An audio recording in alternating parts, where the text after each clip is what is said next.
rock for me.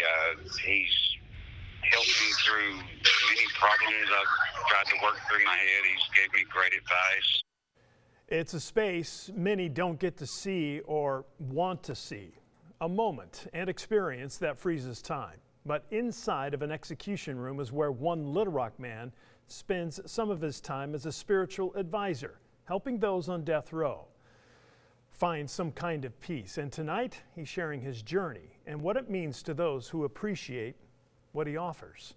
Our Riley Birdwell spoke to that spiritual advisor who also helped an Alabama inmate recently, right before he was executed.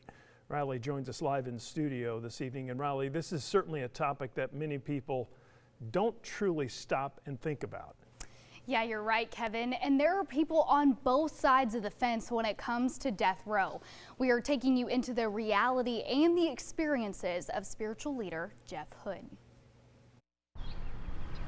The chirp of the birds on a crisp December day, the freedom to enjoy a walk with a dog, something inmates on death row haven't experienced in years.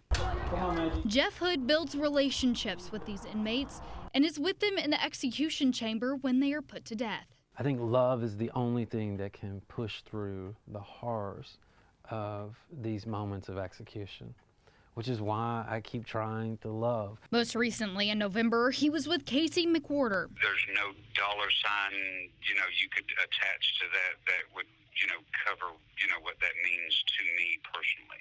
Casey was convicted of murdering a man in Alabama back in 1993 when he was only 18 years old. He has been on death row for 30 years, and although he says he did the crime, there is a difference between murder and executions. One is a vastly premeditated, thought out, they do exactly what they tell you you're not supposed to do. Casey died by lethal injection November 16th.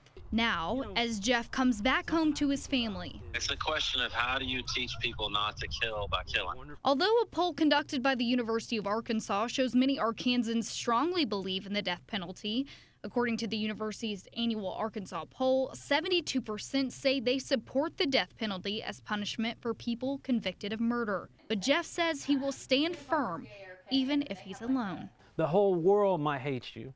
They might call you a monster. They might not want to have anything to do with you. But yes, I love you. At the table, Jeff has conversations with his kids that linger into walks of life. Do you think that if the world had a relationship with these guys that they would want to kill them? No. And as soon as he gets done with one case, he gears up again for another. Now, Casey was 49 when he was executed, and Jeff will be participating in an execution in Alabama at the end of January.